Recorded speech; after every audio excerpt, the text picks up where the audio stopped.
Teddy Atlas doesn't hedge when he stares at the tape. What he sees isn't just skill disparity, it's appetite. In his read, the urgency that once crackled around Canelo has gone dim in recent years, the output thinning, the fire flickering. Atlas respects the trophies, the titles, the stadiums. He just wonders if the man who filled them with menace is the same man we see now. Maybe he's older. Maybe he's bored until the air smells like danger. Maybe, whisper it. He was always a shade overrated when matched with elite movement and brains. Atlas looks at Crawford and sees sharpness, discipline, a mind that's still hungry enough to do the cruel arithmetic in real time. If you strip the names and keep only the tendencies, he says, Crawford is the favorite. Victor Postel's old foil, Egidijus mean machine Kavaliauskas, adds a different sort of testimony. He has felt Crawford's punches and lived inside his problems. No, Bud's shots didn't feel like sledgehammers for the sake of being heavy. They felt like traps sprung at the exact right moment.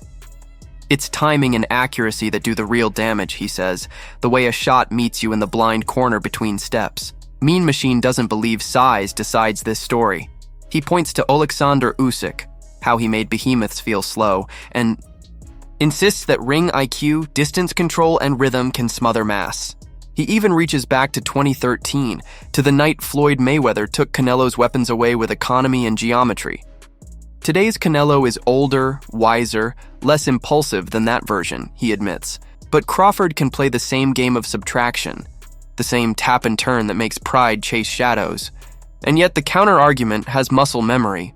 Regis Prograis hears the talk about Bud's precision, nods at the switch hitting and footwork, and still wonders what happens when physics throws its weight around. You can look bigger at the weigh-in, he warns, but the ring tells the truth. He recalls how Jermell Charlo, huge at the stare-down, looked suddenly very human once Canelo's shots started finding the target. How a proud champion took a knee not from pain alone, but from reality. Jose Vargas Jr., who has shared rounds with Crawford, amplifies the doubt. Bud's sharp, he says, razor precise. But heavy-handed enough to dissuade a granite-chinned, natural super middleweight? He's not convinced. And if you can't earn that respect, will the angles still be available by the 7th, the 9th, the 12th? Mickey Bay makes it messier by calling the whole thing what he thinks it is: selection. In his view, Canelo has mastered the economics of danger, choosing opponents at precisely the moment when size, age, or circumstance tilt the board in his favor. If that's the game here, inviting a smaller genius into a house built for bigger men, then the burden on Crawford is doubled. He can't just be better. He has to be unmistakably better, to the point that mass begins to look like inertia. Tom Loeffler, promoter's eyes bright, waves off the scolding and reminds us why people will tune in from Dubai to Dublin. Spectacle matters. Two global names with overlapping fan bases create their own gravity. In an era of ducking and detours, a crossover superfight drags casuals to the couch and makes the sport feel big again. Strip out the noise and you return to mechanics. Dave Coldwell admires the things Crawford does with a ruler and compass. The way he switches southpaw not as a party trick, but as a trap reset. The way his feet edit the ring into safe and dangerous zones. The way his judgment of distance erases exchanges before they exist. Against a Canelo whose punch volume has declined with mileage, those margins become oxygen.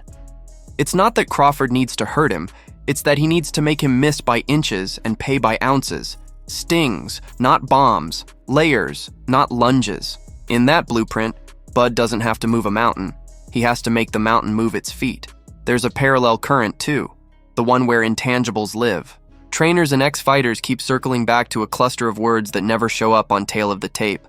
Awareness, poise, malice without waste. He's got speed and power, the refrain goes. But those intangibles, he has them. They look at a 30-something Canelo richer than kings and ask if hunger can be conjured on command. They look at a 30-something Crawford still sharpening and see a man determined to write a chapter no one can edit out of his legacy.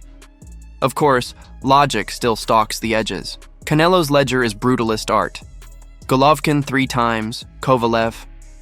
Up at light heavy, Callum Smith, Billy Joe Saunders, Caleb Plant, a parade of big men he broke methodically or outlasted on will and craft. His experience with every style matters when the lights bleach out peripheral vision. He knows how to walk a slick fighter into the long corner, how to tax the legs with body shots that don't go viral but change the math by round 8. He's seen magic tricks before and learned to pull the handkerchief off the wrist. So what does Crawford do? He refuses to sprint the opening lap. He treats the first 6 minutes like reconnaissance, feeding feints to collect data. How Canelo reacts to a southpaw lead, which way he circles after the counter to the body, how his guard breathes between shots. He pivots away from the ropes, not in panic, but on an invisible track he's been drawing since the first bell. He throws in combinations only when the geometry is right. One punch to move Canelo's weight, one to score, a third to leave. A thorn. If there is real sting at the higher weight, and there might be more than skeptics expect, it arrives not as a single thunderclap, but as compounded interest.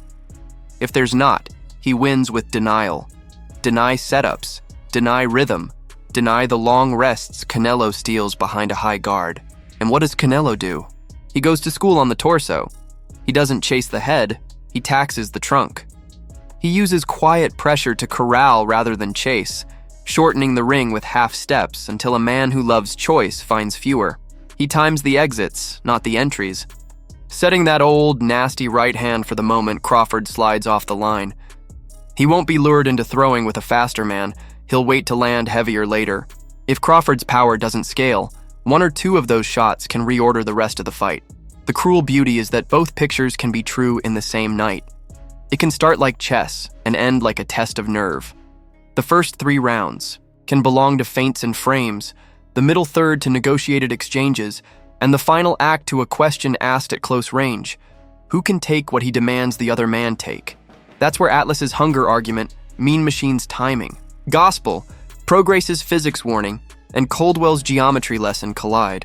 That's where legacy stops being a word and becomes breath and heartbeat. Maybe Saudi money and modern ambition pushed this fight into existence. Maybe promoters and power brokers wanted a spectacle more than a sermon on competitive balance. None of that will matter when the bell rings. What will matter is whether Crawford can carry not just weight but authority, whether Canelo can summon not just experience but urgency, whether brilliance can outrun gravity for 36 clinical minutes. The rest is noise.